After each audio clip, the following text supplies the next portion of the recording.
Friends नमस्ते। मैं आप लोगों के बीच एक बेहतरीन टॉपिक लेकर आया हूं जिसका नाम है स्वर वर्ण। साथियों, आज हम जानेंगे स्वर वर्ण के बारे में। इसकी परिभाषा होती है जिन वर्णों के उच्चारण में किसी दूसरे वर्णों की सहायता न ली जाए उसे स्वर वर्ण कहते हैं। साथियों, ये जो स्वर वर्ण होते हैं इस पे किसी दूसरे वर्ण की इस पर दबाव नहीं होती है। इसमें इसके उच्चारण में या इसको लिखने में किसी दूसरे वर्ण की सहायता नहीं ली जाती है। जैसे साथियों देखिए, अ प्लस अ बराबर आ, ये दोनों क्या है, आ कैसे बना है, अ और अ, यानी ये दोनों क्या है, ये दोनों स्वर वर्ण है। साथियों, इसकी दूसरी परिभाषा है स्वतंत्र ध्वनि समूह को स्वर वर्ण कहते हैं। स्वतंत्र ध्वनि समूह यानी इस पर किसी दूसरे वर्णों की इस पे दबाव नहीं होती है, स्वतंत्र होते हैं। साथियों देखेंगे, हिंदी में स्वर वर्णों की संख्या 11 होती है।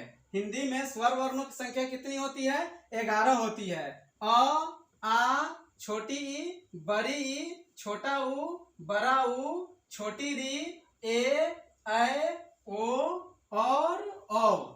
ये क्या होते हैं? ये हिंदी में स्वर वर्णों की ये संख्या होते हैं। कितने?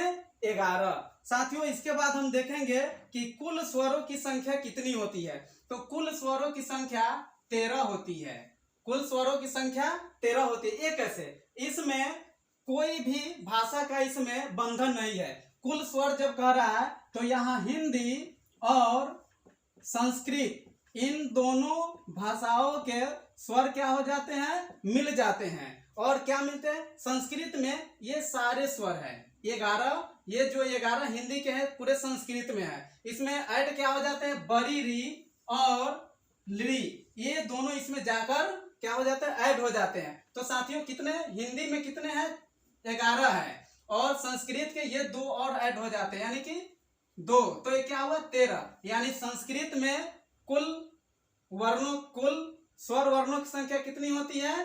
13। और साथियों यही जब आपसे पूछा जाए कि कुल वर्णों की संख्या कितनी होती है तो वहां आपका आंसर होगा 13। और हिंदी में वर्णों की संख्या कितनी होती है तो वहां आपका आंसर होगा 11। और संस्कृत में पूछी जाए तो आप वहां 13 कह सकते हैं। साथियों, अब आप लोगों के बीच एक बेहतरीन क्वेश्चन देने जा रहा हूं, प्रश्न देने जा रहा हूं। ऊष्म वर्णों की संख्या कितनी होती है? ऊष्म वर्णों की संख्या कितनी होती है? ऊष्म वर्णों की संख्या कितनी होती है? अगले वीडियो में आप लोग कितनी होती है आप लोग इसका आंसर देंगे। साथियों, ये वीडियो देखने के लिए आपको बहुत बहुत धन्यवाद। जय हिंद। और साथियों, थोड़ी सी एक हमारी बात छूट रही है। पिछले वीडियो में जो हमने प्रश्न पूछा था उसका आंसर देने वाले का नाम इस प्रकार है: नसीम अंसारी, BGMI किंग, चनु शाह, गणेश, सुमन और राहुल। धन्यवाद। जय हिंद।